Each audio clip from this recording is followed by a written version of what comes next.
Hello and welcome to the Nuclear Reactor, and today we'll be reacting to What If Future Ranch Went to the Past, Part 3. Hope y'all enjoying these reactions. I love anything to do with Ranch on here. It's just like my favorite non-canon character now. Well, fan-made character. Oh, just character in general from DBZ. Because I just love the thought of it and everything. And of Raditz staying around and everything. I always thought they just kicked him out too soon. So, hope y'all enjoying these reactions. And let's get started with on this. And don't forget to like, comment, and subscribe. And follow me on Twitter. So, Trunks went back to the past. But what would Ranch do? Hey guys, Masakox here. I'm constantly developing my storytelling ways. And one of the biggest things that has been recognized on this channel is of course the What If Raditz Turn Good series. It's something that has been noted by a lot of people outside of this community. That's where my channel started. I'm more than willing to admit with that some of it, with the Moscow videos, that's where it all started for me. I've loved that. Past iterations could be better, and some things could be modified in the here and now, if I could go back to it. So if there were some things you weren't sure about, that's totally fair. However, one of the things about the previous timeline, the original one, that I seriously regret not covering was the idea of a future ranch. Yeah. So this is something I've been retrospectively modifying with this little side story. Does it replace the original story? Well, I would say so. So let's ask, what might happen if Future Ranch went to the past with future Trunks? We are continuing with that story. Previously known as the History of Ranch, this tale included the likes of Ranch, the daughter of Raditz, and actually take a look at what Trunks originally had to deal with before he went back to the past to call on the help of the present Dragon Team, around about Part 3. It all began with the DeviantArt user Chancelord coming up with their own interpretation of what a possible future ranch could look like, and it really gave me the motivation to not rely on my old crux of just relying on the default future Trunks timeline for everything like I did all the time. Check out the first part to get all the details about what you can expect from Raditz being around when 17 and 18 show up. It's a little more hopeful, but not by much. In the last part, we covered the actual journey of Trunks going back to the past to meet the present day. And I'm confused by what he's saying. Because he's saying in part 3, but was of the What If Raditz Turned Good. Is that what he's saying? Because I'm pretty sure that they hadn't even fought Vegeta and Nappa in part 3, if I'm not mistaken. Isn't that correct? So what is he talking about then? Because I'm like totally lost. Sorry about that. Been told to protect the future in case anything happened, but she did not like being told what to do. And right now, the future was pretty dented already, and I think Bulma was more than capable of working in the shadows, and since 17 and 18 can't sense energy on their own accord, the Resistance are more than able to skulk around for a short period. And besides, if multiverse theory works the way they think it does, things should revert back to normal, everything would be fine, but then it didn't. Oh well, with Ranch there, it added a little bit of peril, and in a way, it sort of solidified Blonde Launch's desire to keep on dating Raditz, and for Raditz to stick around planet Earth, knowing that the two of them stood together in times of hardship. Something that Launch in that guise really respects, so Ranch sort of secured inadvertently her own future while saving this future at the same time. Anyway, if you would like to support this idea and timeline, then do check out the store, where there is Ranch-specific merch, including Future Ranch right here, as well as the complete package poster of all 4 variations of her. So do give that a look in your own time, as we now go into the aftermath of the visit to the past. Now, according to the History of Trunks special, aka Story of Trunks, there is a gap of around 8 months or so, from when Trunks originally returned to the future having delivered his message, and then came back again to see what he had meddled with had actually yielded any change in the fate for the present Dragon Team. That is most likely down to the amount of time that it would possibly take to synthesize enough fuel for one round trip back to the past, or at least recharging the time machine in of itself.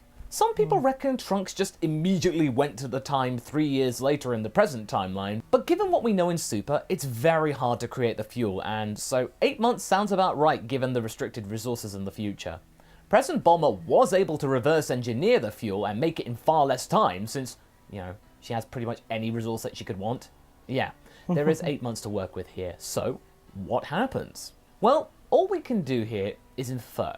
We can infer that Trunks was in a fit enough state to return to the past, and the time machine was not damaged. Or at least not damaged enough to be long-lasting and could be repairable.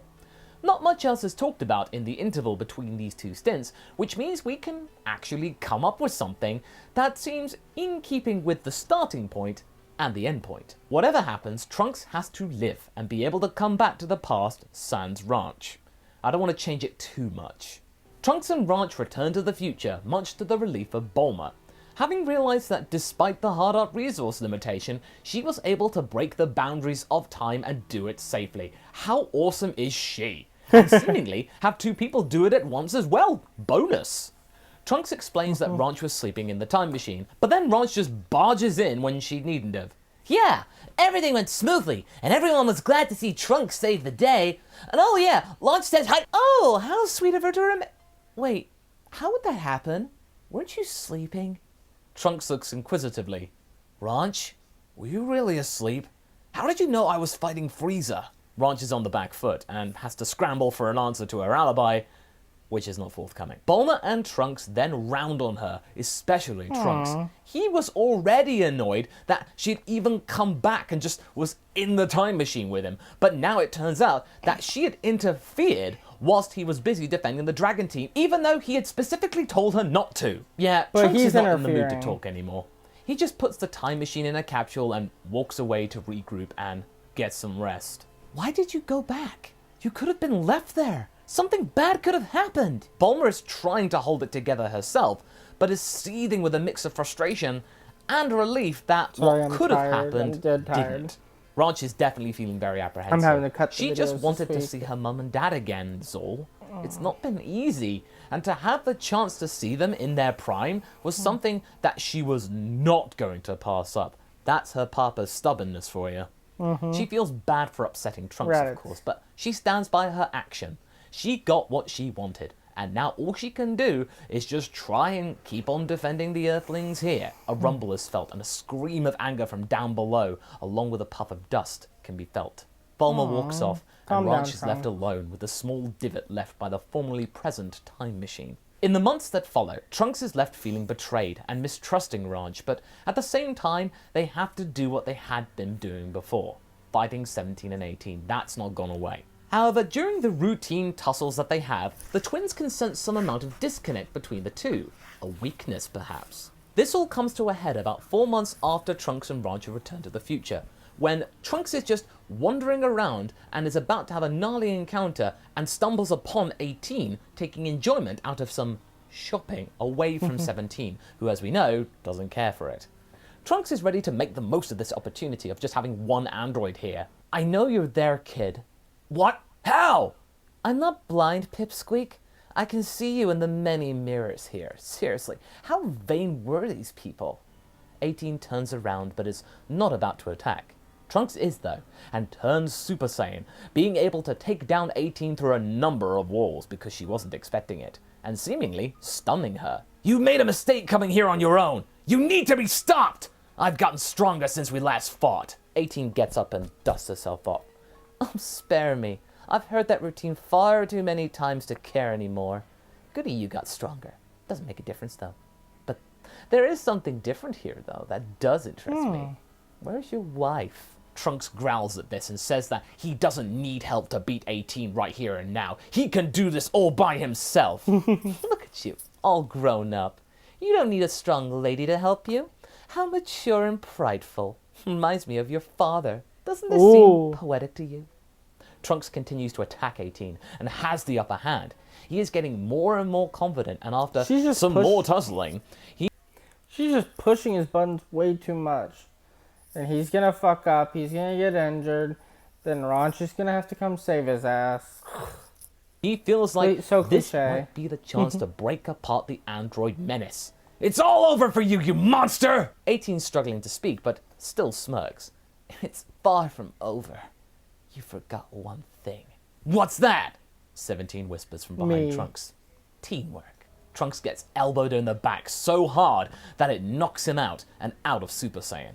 As 17 and 18 are bickering about the timing of this little stunt, Trunks comes too, but he can't get up.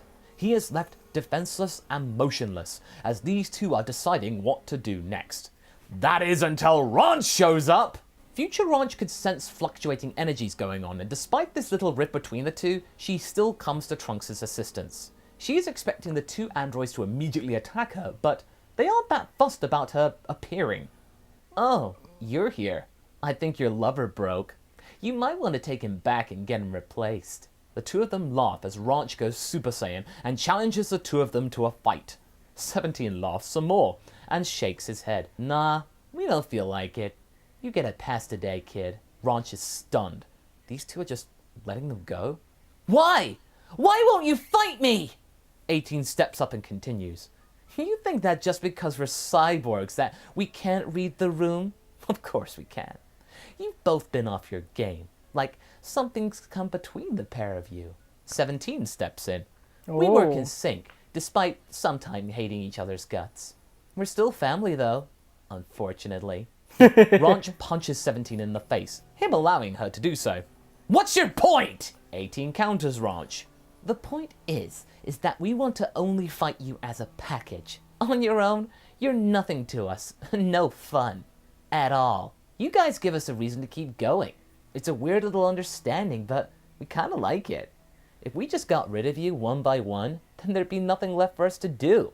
So, why don't you fix the fuss that you have and come back when you've kissed and made up? Later, 17 flies off, as does 18. I mean, but not makes before sense, kicking Trunks but... one more time in the stomach. When Ranch brings Trunks Ow. back to recover, they silently put their spat aside and realize that they cannot let this petty squabble risk the planet's future anymore. As Trunks rests up, Ranch assists Bulma in gathering material to refuel the time machine again, and Ranch promises her partner that she will stay in the future this time, because there is no telling for sure that 17 and 18 were being genuine in what they said. They don't know how time works as well. They could change their mind at any moment. Now when Trunks gets ready to leave again, Ranch promises to be here when he gets back, and thanks to how time works, the time machine just disappears in the sky and reappears again seconds later. Trunks has changed. Ranch is surprised to see him taller and bulkier, as well as being actually attractive even more. Not to mention he's much stronger. Trunks then notices that Ranch hasn't changed at all. What happened? You haven't changed at all. You've only been gone a few seconds, you dingus. I can't train that fast. Trunks apologizes and then says there might be a way for her to catch up, and that requires going up to the lookout to see if the Room of Spirit and Time, as well as Mr. Popo, are still there, having realized that it's even a thing back in the past. And for the purposes of this story, like with future Gohan surviving, the lookout is relatively unscathed, because if it takes Blue Vegeta to explode the entire place, the androids couldn't have done it. So the two of them go up to the lookout and discover, indeed, Mr. Popo's there, calmly fixing the lookout, and pleased to see them, having them finally figuring out to actually come up here. They go in the chamber, and Ranch is able to catch up to Trunks, and Trunks is able to evolve his power up to full power Super Saiyan, and goes through the rigmarole of Grade 3 Ranch, and her anger at the lack of speed, and bulk. Trust me, I thought it was cool the first time I got it, but you gotta power through it. When all is said and done, Ranch and Trunks emerge both at full power Super Saiyan and are ready to face the androids this is cool. one more Let me see. time. Let me see. They find them in the same place as in the original story, but plan a poetic end to all of this chicanery. 17 and 18 are just mindlessly blasting buildings when they are interrupted by Ranch, on her own, seemingly, telling them that their days are numbered. 18 laughs and is almost pleased to see them. I feel like I've seen this before. Oh wait, yes. Your boyfriend did the exact same thing, thinking he could be all tough and manly fighting solo, and you know what happened to him. What makes you think you can do better? Ranch smiles. Oh, I know now. Because you forgot one thing. And what's that? Teamwork. Trunks whispers in 17's ear. Teamwork. 17 is vaporized in one blast. Trunks turns to 18 silently. 18 did not expect that. She then falls back and is fuming at Trunks. How dare you? How dare you? You dirty cheaters! Trunks is sternly looking back. You deserve everything you're about to receive. Your brother got lucky. You'll be begging for what he got. 18 is quivering in uncertain fear. This has never happened before. Does not compute. but it never will again. Ranch walks up to her and towers over her. How does it feel to be cowering in fear like the millions that you savagely ended? Ranch grabs 18's hair, pulls her up, powers up to full power Super Saiyan, and laughs in her face. You were right. Teamwork's pretty awesome. Blasted in the face. It's over. When the dust clears, Trunks and Ranch smile at each other and promise to clean up the future. And then Cell now that hits these him in two the are back. gone. Trunks thanks his father for showing him the room of spirit in time exists, as well as the androids, bizarrely, in one way, for reminding them about the value of teamwork in crises like this. And that's where we're going to be leaving Aw, things damn for it. right now. So what do you guys think? Do you feel this was a good way of mixing the main What If timeline and this spin-off timeline? How do you reckon this will go from here between now and the Goku Black arc? Leave a comment below and let's get this discussion going. I do not And I shall know, see you but in the I next want to video. see that. Catch you later. And you better freaking get that out soon, please. Because I need to see it. So please get it out. Because I really want to see that next one. I love anything that's like the What If Raditz or anything to do with Ranch or anything like that. Basically any of the What Ifs that, all these are really good. I just like them. And I like doing this with y'all. So I hope y'all are enjoying this with me. Don't forget to like, comment, and subscribe. And follow me on Twitter for updates. Until next time, peace.